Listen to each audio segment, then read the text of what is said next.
The message arrived at midnight. Ship time. Park Yuna stood alone in her quarters aboard the human flagship Steadfast, reading the words on her screen for the third time. The Galactic Council of 12 Dominions demanded humanity's presence. They would answer for their crimes against galactic order. They had 10 days to appear. Yuna was 53 years old. She had spent 30 years as a diplomat, negotiating treaties with species that had been traveling between stars when humans still lived in caves. She had seen arrogance before. She had faced threats before. But this message was different. This was not a negotiation. This was a trial. She pressed a button on her desk. "Do-Yun, come to my quarters." Kim Do-Yun arrived within minutes. He was young, barely 30, but Yuna had chosen him as her aide because his mind was sharp and he never told her what she wanted to hear. He told her the truth. "You've seen the message," Yuna said. It was not a question. Do-Yun nodded. His face was serious. "Our intelligence networks have been picking up chatter for weeks. The Council has been planning this. The Velith hegemony has been pushing the other species to take action against us." "High Arbiter Morath," Yuna said quietly. "Yes, he believes humans are a threat. We expand too quickly. We adapt too easily. We don't follow the old rules." Do-Yun paused. "He wants to make an example of us." Yuna walked to her window. Outside, stars filled the darkness. Somewhere out there, billions of humans lived on dozens of worlds. They had come so far in such a short time. 200 years ago, humans had not even left their home planet. Now they had colonies across 3 star systems, trade relationships with 40 species, and a reputation for being impossible to predict. The older species did not like things they could not predict. "What do they really want?" Yuna asked. Do-Yun moved to stand beside her. "They want us to kneel. They want to remind the galaxy that humans are newcomers. Children. They want to put us in our place and show everyone else what happens when a young species reaches too far. And if we don't kneel, then they will try to break us." Yuna was silent for a long moment.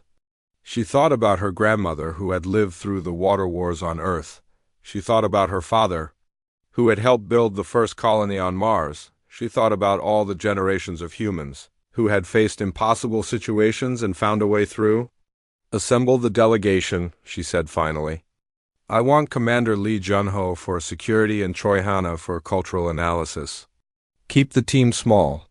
We travel light." Do-Yun hesitated. "Ambassador, some in the government think we should refuse to appear. They say the Council has no authority over us." "They're right. The Council has no legal authority over humans." Yuna turned from the window. "But if we don't appear, they will use our absence to justify whatever they want to do. They will tell the galaxy that humans are cowards who hide from justice. No, we go. We face them. We let them say whatever they want to say. And then?" Yuna smiled, but there was no warmth in it. "And then I reply."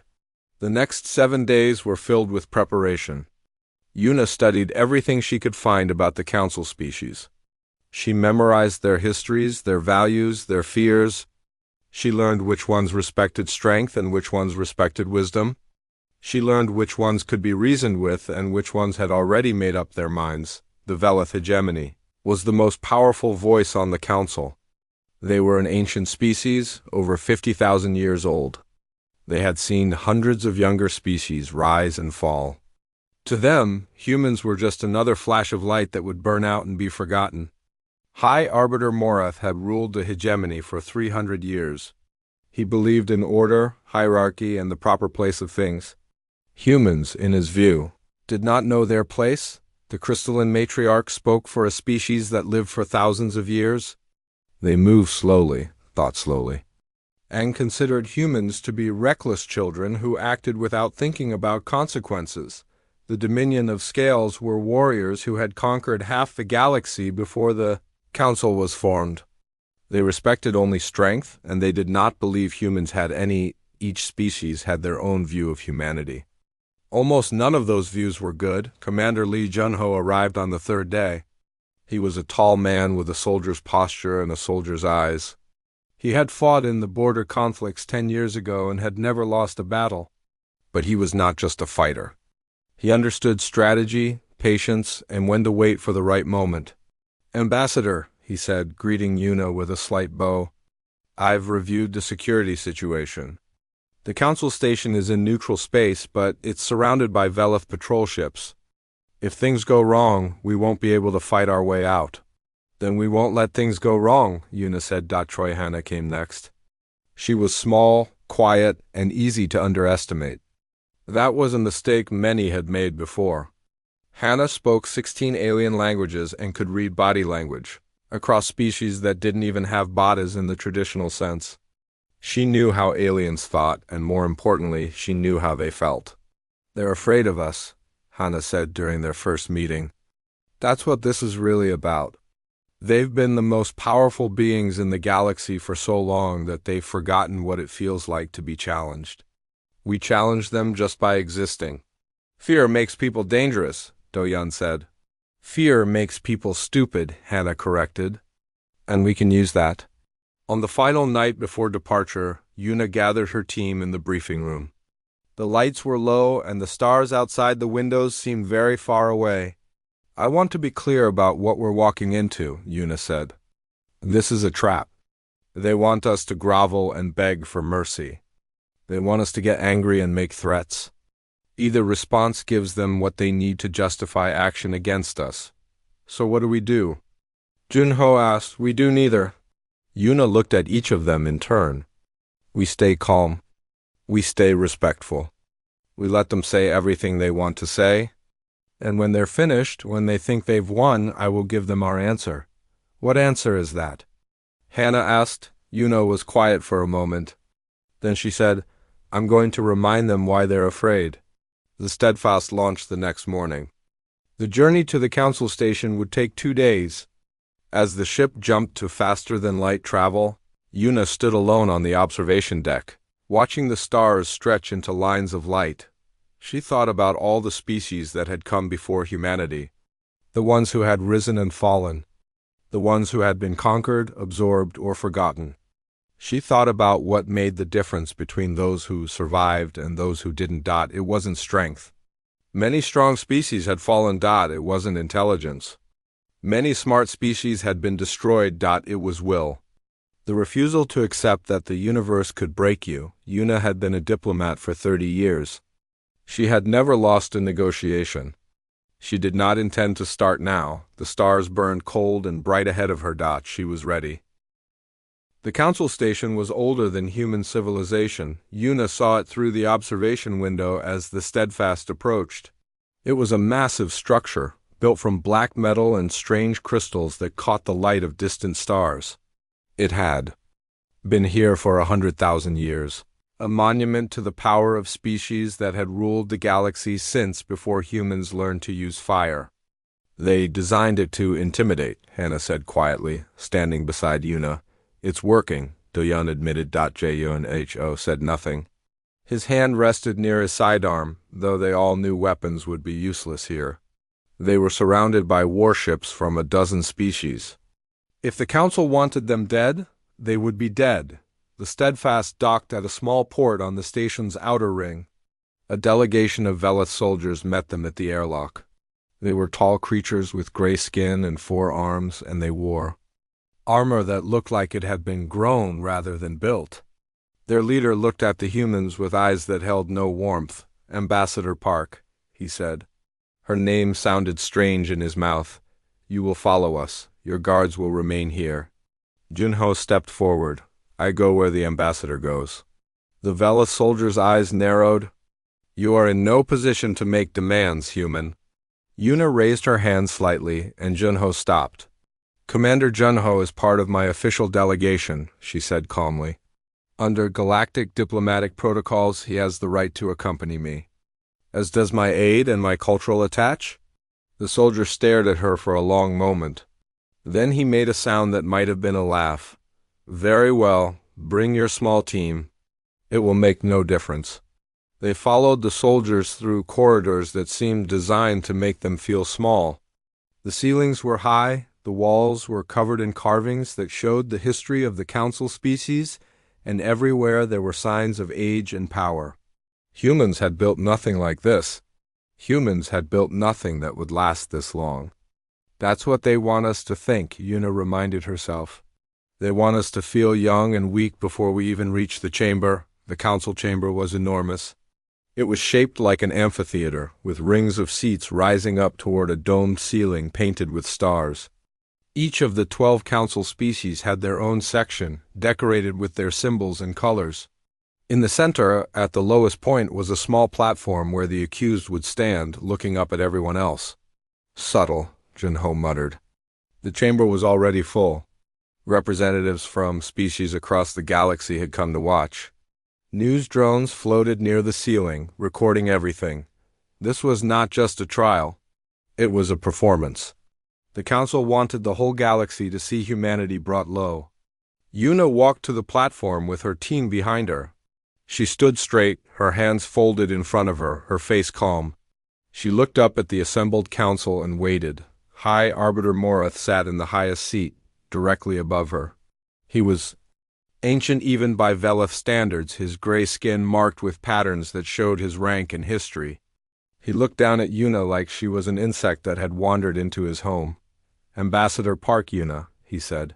His voice filled the chamber without effort. "You have been summoned to answer for the crimes of your species. You will listen. You will not speak until given permission. Do you understand?" "I understand," Una said. Morath smiled. It was not a kind smile. "Then let us begin." He raised one of his 4 hands, and a display appeared in the air above the chamber. It showed maps, data, images, human colony ships, human space stations, human trade routes spreading across the galaxy like cracks in ice.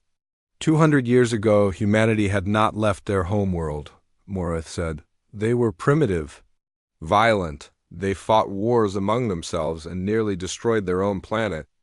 The Galactic Council watched and waited, expecting them to burn themselves out like so many species before them. He paused. The chamber was silent, but they did not burn out, they spread. They expanded.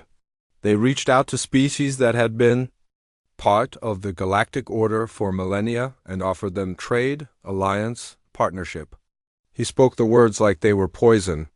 They did not ask permission. They did not follow proper channels. They simply grew. The display changed. It showed human ships in sectors that had been claimed by council species, human merchants, and markets that had been controlled by ancient trading houses, human ideas spreading to worlds that had been stable for 10,000 years. This is not growth, Morath said. This is infection. Humanity is a plague species. They breed too quickly. They act without thinking.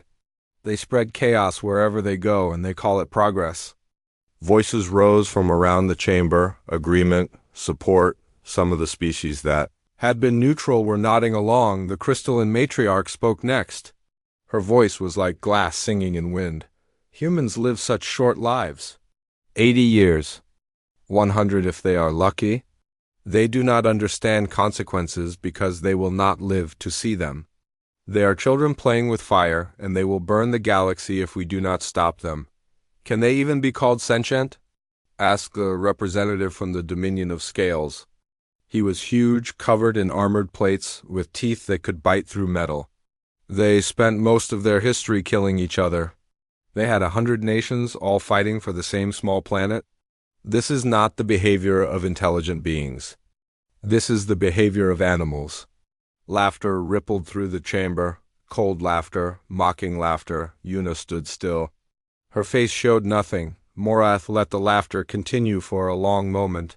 Then he raised his hand again, and silence fell. Humanity must be contained, he said. For their own good, and for the good of the galaxy, we have prepared terms. Another display appeared. Una read the words carefully. Humanity would surrender 3 of their colony worlds. They would be given to council species to administer. Humanity would accept population controls. No more than 2 children per family. No new colonies for 100 years. Human ships would be limited to certain routes, certain speeds, certain sizes. Humans would accept guidance from elder species in all matters of expansion and development. And if humanity refused, unified sanctions. Complete isolation from galactic trade. Their economy would collapse within a decade. They would wither and fade, alone in the dark between stars. These terms are generous, Morath said. They allow humanity to survive, to learn to grow slowly under proper supervision. In time, perhaps in 1,000 years, they may be ready for greater responsibility. He looked down at Yuna. His eyes were cold. You may now speak. The chamber fell silent. Every eye turned to the human standing alone on the platform. The news drones moved closer, capturing every detail. Across the galaxy, billions of beings were watching, waiting to see how humanity would respond. This was the moment. This was the trap. They expected her to beg, to plead for mercy, to accept the terms, to thank the Council for their wisdom and guidance. That would prove that humans were weak, or they expected her to rage. To make threats, to promise war, to show the galaxy that humans were exactly the violent animals the Council claimed they were. That would justify whatever came next. Either way, humanity lost. Yuna looked up at Morath. She looked at the Council, at the gallery, at the drones recording her every word. She smiled. Thank you, High Arbiter, she said. Her voice was calm and clear.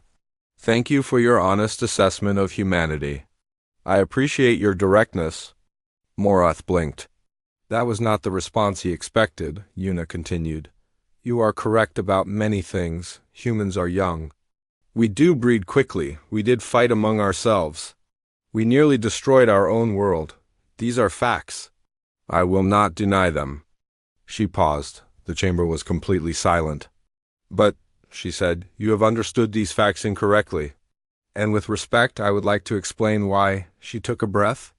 If the Council will allow me, I will tell you what humanity actually is. And then you can decide if your terms are truly wise.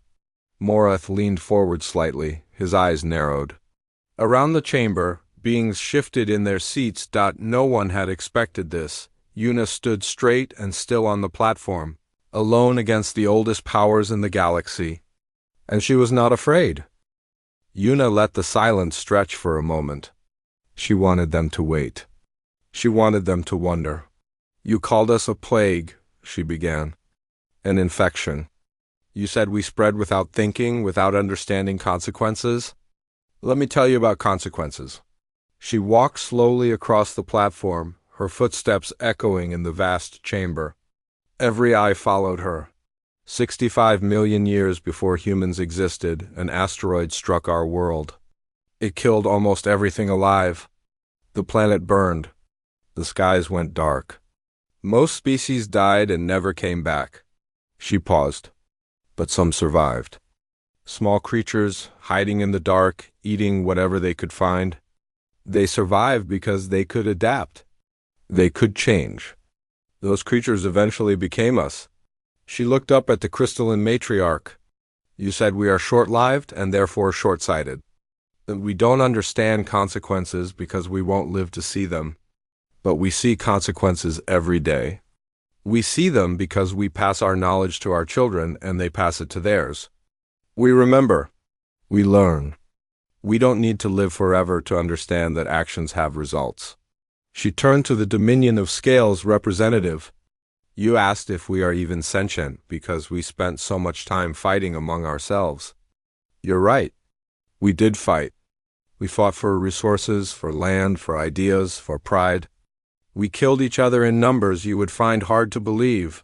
Her voice softened slightly. And then we stopped. The representative's eyes narrowed. Stopped? Not completely. Humans still fight. We still disagree. We probably always will. Yuna's voice grew stronger. But we learned something. We learned that cooperation is more powerful than conquest. We learned that trade is more valuable than war. We learned that our differences make us stronger, not weaker. It took us thousands of years and millions of deaths, but we learned. She looked around the chamber. How many of you can say the same? Silence. Uncomfortable silence. The Dominion of Scales conquered half the galaxy before the Council was formed, Yuna continued. How many species did you destroy?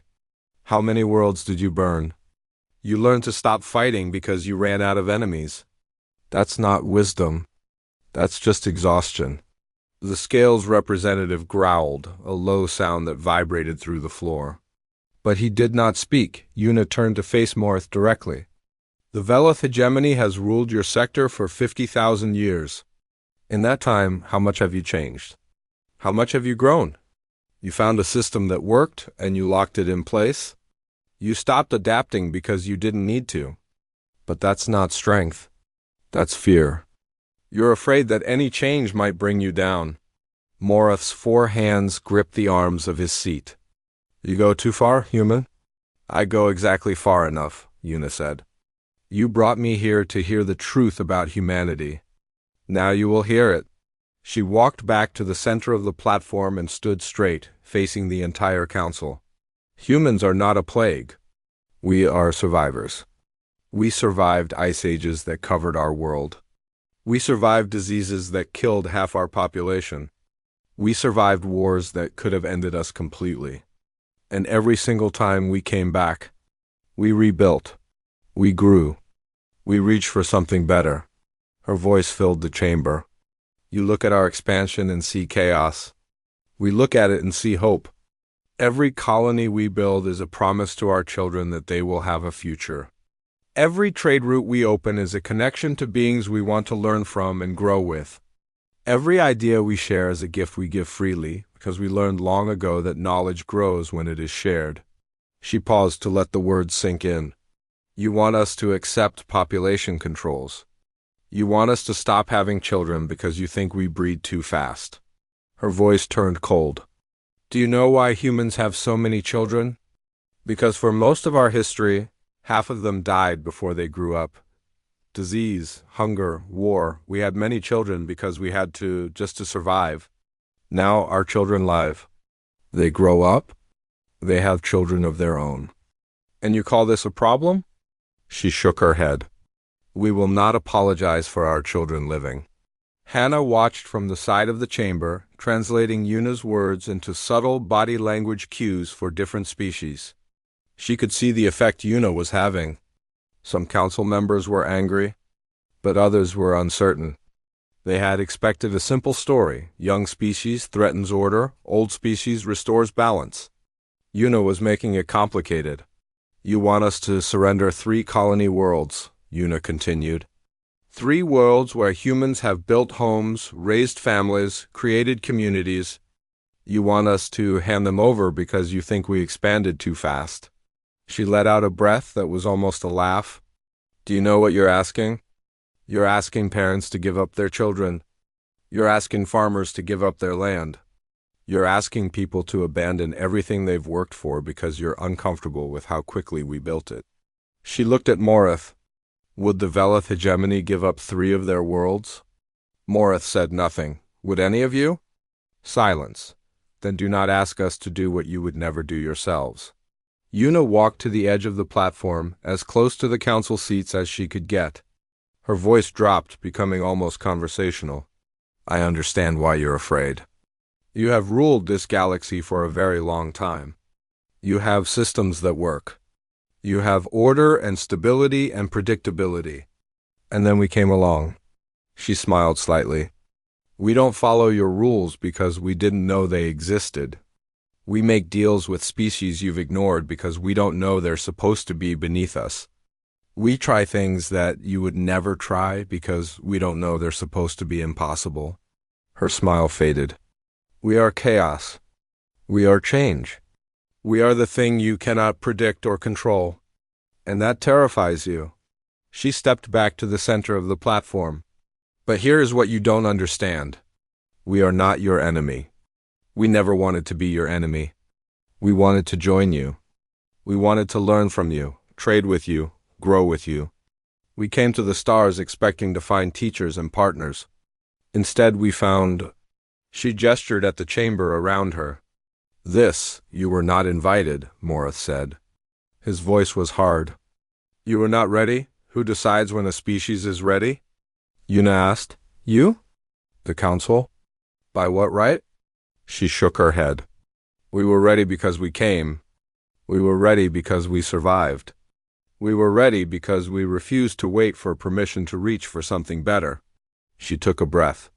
You can reject us. You can sanction us. You can try to isolate us and wait for us to wither away. But I promise you this, we will not wither. We will find other paths. We will make other connections.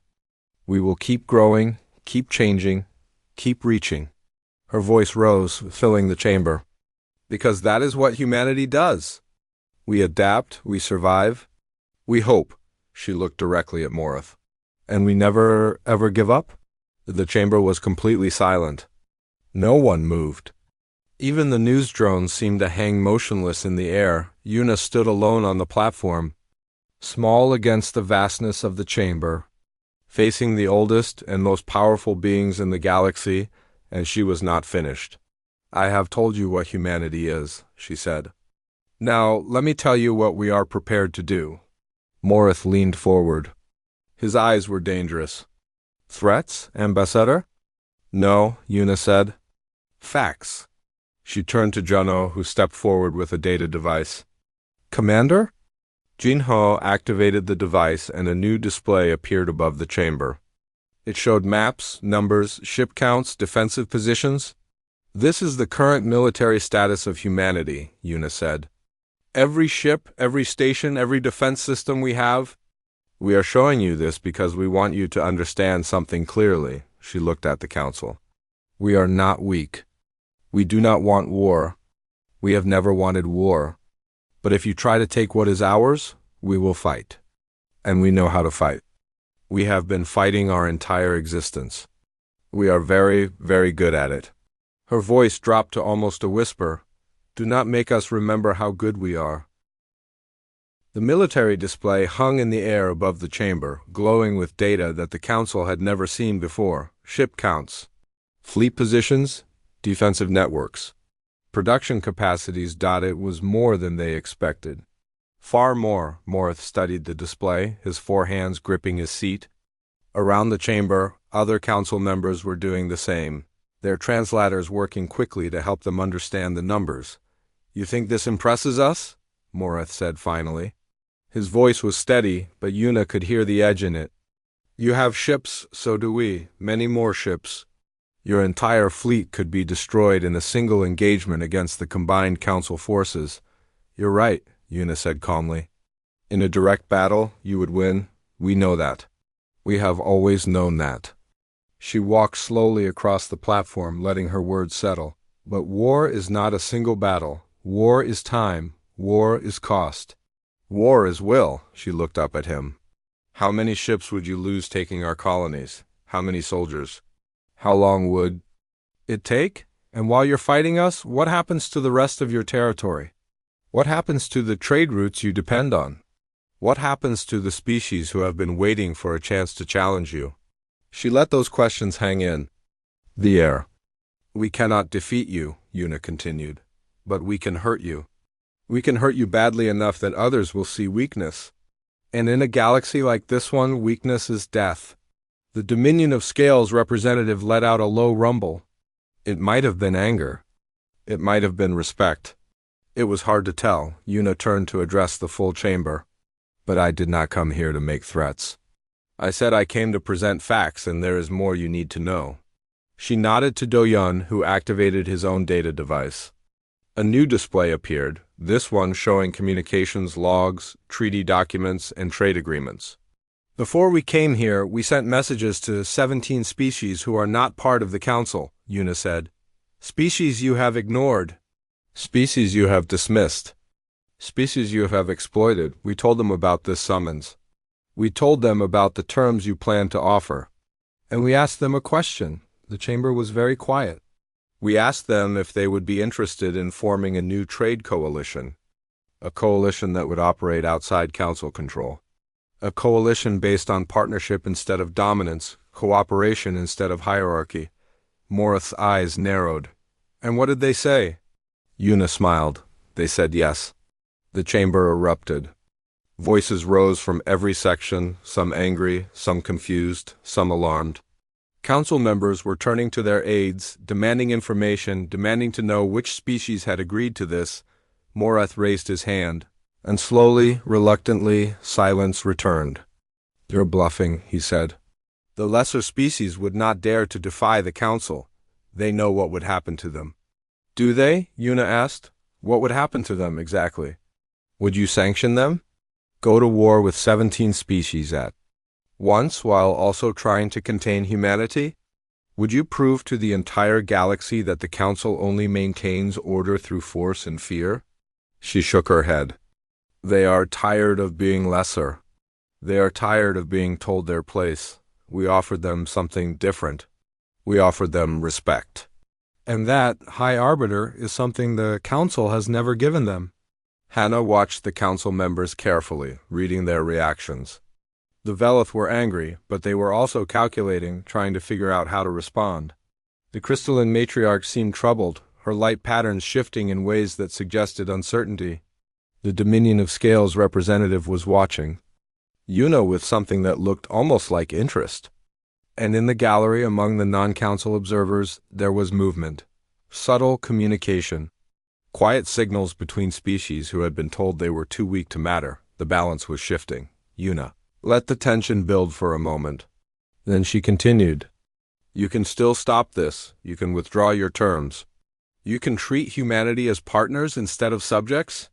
You can show the galaxy that the council is capable of change." She paused. "That is the outcome we prefer. And if we refuse?" Morath asked. His voice was cold. "Then you will face a coalition of 18 species who will build our own trade networks, our own defense agreements, our own future. You will not be able to stop us without starting a war that will cost you everything. And even if you win, you will be so weakened that others will challenge you. The Dominion of Scales, perhaps. Or the Crystalline Collective. Or someone else who has been waiting for the right moment."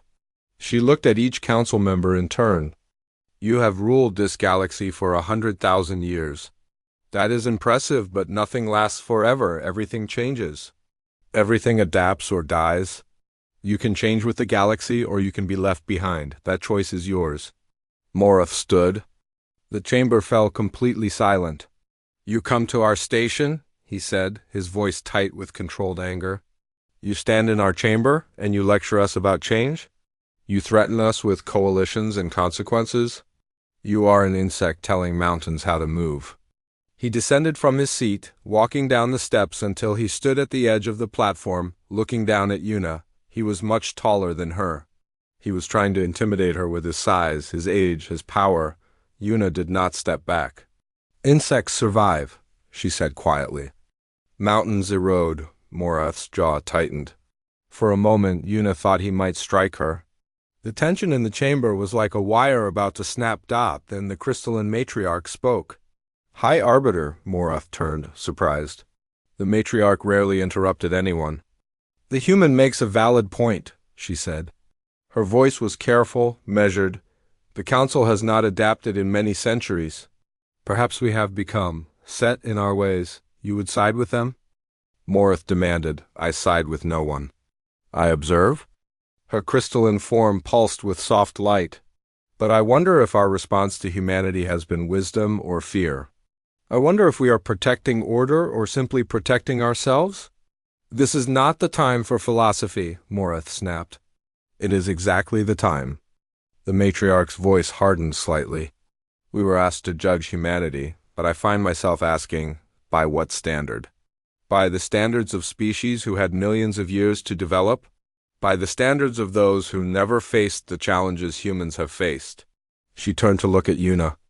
"You have done in 200 years what took most species 100 times longer. That is not infection. That is remarkable." Other council members began to murmur. The consensus that Morath had built so carefully was starting to crack. Yuna felt hope rise in her chest, but she kept her face neutral. "This was not over. Not yet." Morath turned back to her. His eyes were dangerous. "You think you've won something here today," he said quietly, so only she could hear. "You think you've shaken our resolve? But the council has faced challenges before. We have always prevailed." "Maybe," Yuna said. But this time is different. Why? Because you can't beat us by defeating us. You can only beat us by proving we're wrong, and we're not wrong. She met his eyes. The galaxy is changing. You can lead that change or be swept away by it. But you cannot stop it. No one can stop it. That's not how the universe works. Morath stared at her for a long moment. Then he turned and walked back to his seat. The council will deliberate, he announced to the chamber. The human delegation will wait in the designated area. We will deliver our decision within one rotation. Yuna bowed slightly. We await your wisdom, High Arbiter. The words were respectful, but everyone in the chamber heard what she was really saying. Choose carefully. The galaxy is watching. As the human delegation was escorted out of the chamber, Jinho leaned close to Yuna. That was either brilliant or suicidal, he said quietly. Possibly both, Yuna admitted. Hannah was smiling slightly. The crystalline matriarch's support was unexpected. She's never contradicted Morath publicly before. She's not supporting us, Yuna said. She's positioning herself. If Morath fails, she wants to be seen as the voice of reason. She paused. But we can use that. They were taken to a waiting area that was comfortable but clearly designed to keep them contained. Guards stood outside. The walls were solid. There was no way to communicate with the outside, but that was fine. The messages had already been sent. The coalition had already agreed. What happened next was out of Yuna's hands. She sat down and closed her eyes. Now what? Do-Yun asked. Now we wait, Yuna said. And we hope that the council is smart enough to see what's coming. Outside, the ancient station turned slowly in the darkness between stars. And across the galaxy, beings who had been watching, waiting, hoping for something to change, began to make their moves. The future was not written yet, but humanity had made sure they would have a voice in writing it. The waiting was the hardest part. Yuna sat in the holding room with her team, watching the hours pass on the chronometer. Outside, the council deliberated. They argued. They calculated. They tried to find a way to maintain their power without losing everything they had built. Do-Yun paced by the window, staring out at the stars. Hana sat quietly, reviewing her notes on species body language, looking for any advantage they might have missed. Jinho stood by the door, watching the guards. Always ready for things to go wrong, Yuna sat still and thought about home. She thought about Earth. The world humanity had nearly destroyed and then fought so hard to save. She thought about the colonies, the millions of people who had left everything they knew to build new lives on strange worlds. She thought about her daughter, who was 17 now, almost an adult, who had sent Yuna a message before this mission that said simply, "Make them understand." That's all Yuna had ever wanted. Understanding. The chance to explain who humanity was and what they could become. The chance to show that new did not mean dangerous, that different did not mean wrong, but you couldn't make anyone understand. You could only give them the opportunity. What they did with it was up to them. The door opened. A Velith guard stepped inside. The council has reached a decision. You will come now. Yuna stood. Her team fell in behind her. They walked back through the long corridors, past the ancient carvings and the symbols of power, to the chamber where the future would be decided. The chamber was even more crowded than before. Word had spread about what had happened, and beings from across the galaxy had come to see the conclusion. The news drones circled overhead, recording everything. This moment would be watched by trillions. Yuna walked to the platform and stood where she had stood before. She looked up at the council, at the faces that would decide humanity's fate. Morath rose from his seat. His face was unreadable. We have deliberated, he said. His voice echoed through the chamber. We have considered the words of the human ambassador. We have evaluated the situation. He paused. The silence was absolute. The council rejects the human proposal. Yuna felt her heart drop, but she kept her face calm. Beside her, she heard Junho shift slightly, preparing for trouble. Morath continued. Humanity will not be granted equal partnership status. The terms we offered remain: surrender of 3 colony worlds, acceptance of population controls, submission to council guidance. Voices rose in the gallery. Some cheered. Others murmured in concern. However, Morath said, and the chamber fell silent again. In recognition of humanity's unique development, the Council will offer a modification. The colony surrenders will be postponed for 50 years to allow for transition. Population controls will be implemented gradually, and humans will be assigned council advisors rather than governors. He looked down at Yuna. This is our final offer. Accept it or face the consequences. Yuna stood still for a long moment. She could feel the weight of the galaxy watching her. She could feel her team waiting for her response. She could feel the hope of everyone who had believed in what she was trying to do. She took a breath. I thank the Council for their consideration, she said. Her voice was steady, but I must respectfully decline. The chamber erupted. Morath's eyes flashed with anger. You refuse? He demanded. You would doom your species to isolation and ruin? I would give my species a chance at a real future, Yuna said. Not a slow death under someone else's control. She turned to face the entire chamber. Before I came here, I told you that 17 species had agreed to form a coalition with humanity. I asked them to wait for the Council's decision before making any announcements. They agreed. She paused. The Council has now made its decision. She nodded to Do-Yun. Do-Yun activated his communicator and sent a single message to the Steadfast. From there, it would be transmitted across the galaxy. What have you done? Morath demanded. Yuna smiled slightly. I told them they could announce. Within seconds, the chamber's communication systems began to light up. Messages flooded in from across the galaxy. The news drones started picking up external transmissions and displaying them on the chamber's screens. Species after species was announcing their participation in the new coalition. The Trellian Unity, the Seven Worlds of Pax, the Merchant Guilds of the Drift, the Wandering Nations, the Free Systems, and more and more and more. 17 species. Then 18. Then 20. Then 20-5. Species that had been told they were too weak, too primitive, too young were standing together. They were declaring their independence from Council control. They were announcing new trade routes, new defense agreements, new futures, and they were thanking humanity for giving them the courage to try. The chamber was chaos. Council members were shouting at their aides, demanding to know how this had happened, how they had missed it. The gallery was in an uproar. The news drone spun in circles, trying to capture everything. Morath stood frozen, watching his power crack apart in front of him. Yuna waited until the noise died down enough for her to be heard. Then she spoke. This did not have to happen, she said. We asked for partnership.